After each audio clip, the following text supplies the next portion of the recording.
So why would someone like me get involved with a campaign to end female genital mutilation? I first of all became a freelancer, but then went off and did VSO firstly in Cambodia, and then last year I went to Ethiopia.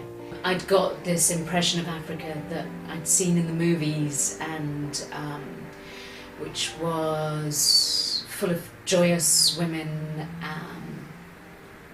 I suppose very stereotypical. And Ethiopia was just so different. There were so many confusing mixed messages.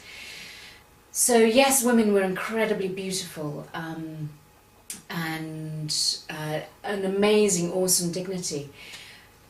But that joyousness I didn't find, and I sort of expected to. And so I started asking around a bit more about women's issues. I learned a little bit of Amharic, so I was able to interact with women a little bit. But a woman took me to one side one day and said, "You do realise women in Ethiopia are cut?" And that euphemism meant nothing to me. No, I didn't realise. And so I started to explore a bit more, and of course that was when I discovered really what cut meant, which means that their external genitals are cut out, basically. That was one moment I remember very clearly in my journey.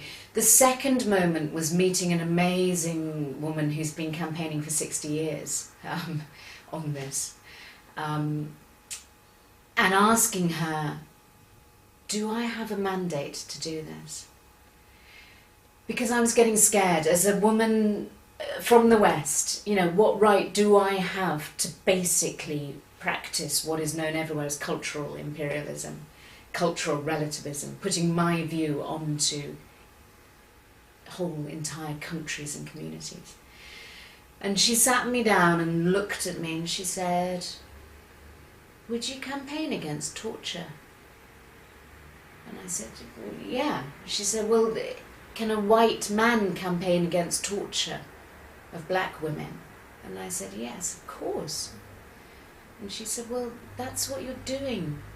This voice needs to be heard. You've got to be heard." And in that moment, it was as if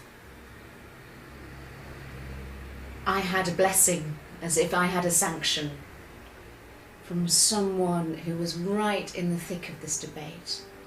As if she said, you know, go forth and do what you can.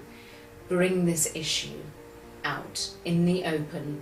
Break the taboo, break the silence, and do something about it.